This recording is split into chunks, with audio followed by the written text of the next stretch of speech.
여러분, 그 윤석열 정부 임기가 이제 겨우 6개월 정도밖에 되지 않았습니다. 네, 소름 돋지 않습니까? 그 임기 극초반이라고 할 수 있는데, 그러나 많은 분들이 공감하실 것 같습니다. 윤석열 정부에게 느끼는 심리적 피로도는 거의 임기 말때와 비슷하다고 저는 생각이 듭니다. 왜일까? 나름대로 생각을 해봤는데요. 그 이유는 윤석열 정부의 정책 그리고 인사들이 과거 이명박 박근혜 정권 때와 거의 유사하기 때문이라고 생각합니다.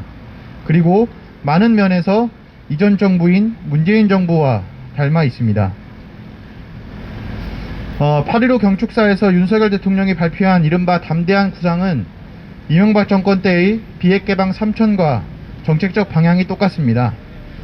그리고 2015년 한일 위안부 합의로 느꼈던 박근혜 정부의 굴욕적 대일 외교는 윤석열 정부가 강제징용 판결 문제를 대하는 모습에서 동일하게 보여집니다. 문재인 정부 때 추가 배치된 사드는 윤석열 정부 들어서 완성 단계에 이르렀습니다. 또 윤석열 정부의 지난 한미정상회담 공동성명 내용을 보면 문재인 정부 때의 한미정상회담 공동성명에서 문구 몇 개 추가되는 정도로 봐도 무방할 만큼 유사합니다. 그나물의 그 밥이라는 말이 생각나는 정치판입니다. 기대하지도 않았지만 기대소도 안됩니다. 우리의 힘으로 한반도 평화와 자주를 만들어야 합니다. 윤석열 정부가 지금 한국판 인도태평양 전략을 수립 중이라는 사실 다들 알고 계시리라 생각합니다.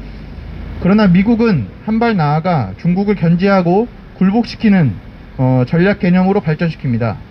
군사는 기본이고 경제, 문화, 정치 모든 면에서 중국에 대한 압박 수위를 높여갔고 이를 동맹국의 힘을 빌려 실시해 나가고 있습니다. 현재 한국과 일본이 미국의 전략 실행에 가장 주요한 역할을 하고 있습니다.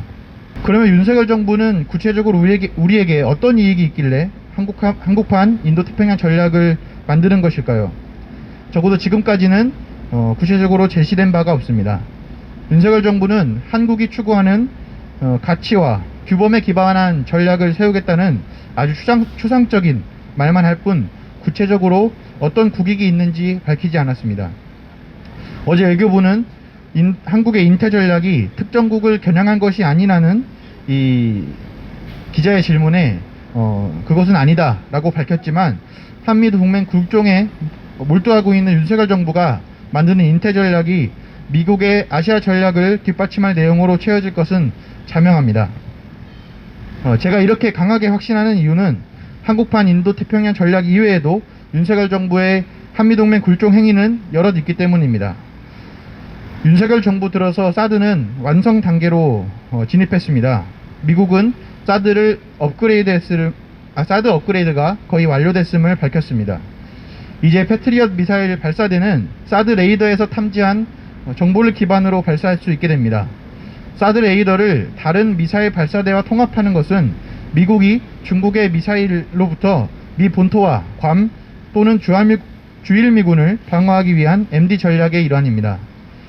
윤석열 정부는 한국군이 운용할 수도 없는 사드를 주권 문제라 말하며 우리들을 속이고 있습니다. 또한 한미일 군사협력을 원하는 미국을 위해 다국적 연합훈련에 적극 참가하는가 하면 일본과의 군사훈련도 서슴지 않습니다. 한편 한미일 협력을 위해서는 한일 관계 개선이 전제되어야 하는데 강제징용 판결 문제를 피해자, 나아가 국민의 주권 문제가 아닌 한일 관계 개선이라는 관점에서 접근하고 있습니다. 때문에 그 해법도 일본 정부 및 기업이 배상 및 사죄를 하는 것이 아니라 일본 정부의 주권을 존중하는 방향으로 이 가닥을 잡고 있습니다. 최근 일본 언론에 보도된 바에 따르면 강제징용 문제를 한국의 재단에서 자금을 마련해 피해자들에게 지급하는 방안을 모색하고 있다고 합니다. 참으로 어이가 없고 화가 나는 노릇입니다. 또 앞서 사회자가 밝혔던 것처럼 윤석열 정부는 지속적으로 대북 적대적인 행위와 이 발언들을 하고 있습니다. 어제 시정연설에서 이 북에 대한 압도적인 이 무력으로 비핵화를 하겠다고 말을 했는데요. 지난 70년간 이 한국 정부와 한국 정부와 미국이 유지해왔던 전략입니다. 그러나 지금 이 국제정치에서 하는 발언들이나 이런 것들을 보면 북에 대한 북의 핵보유국에 대한 입지는 이미 공고히 됐고, 사회자가 말씀하셨던 것처럼 미국 내에서도 이 북한에 대한 선비핵화 조치가 아니라 북과의 협상을 통해서 군축 내지 한반도의 비핵화를 모색해야 한다고 밝히고 있습니다. 이러한 정책적 변화를 하는 것이 아니라 윤석열 정부는 오로지 이 대북 적대와 반공에 일삼는 그런 발언들을 하고 있는 것이 지금의 윤석열 정부입니다. 이 뉴스를 보시면 아시겠지만 얼마 전에 영국 총리가 최단 기간 만에 이 총리직을 내려놨습니다. 자리에서 내려온 핵심 요인은 물가가 폭등하며 지금 영국 민중의 삶이 굉장히 어려운데 부자 감세 정책을 추진하려 했기 때문입니다.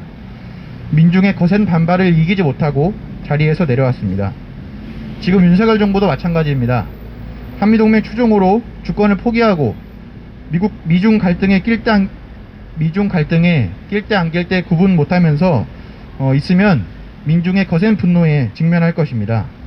더군다나 우리는 박근혜를 끌어내렸던 경험이 있습니다. 윤석열 정부는 남은 임기를 온전히 보존하고 싶다면 지금 당장 한미동맹 추종을 중단해야 합니다. 앞으로도 우리가 끝까지 지켜보고 함께 행동합시다. 감사합니다.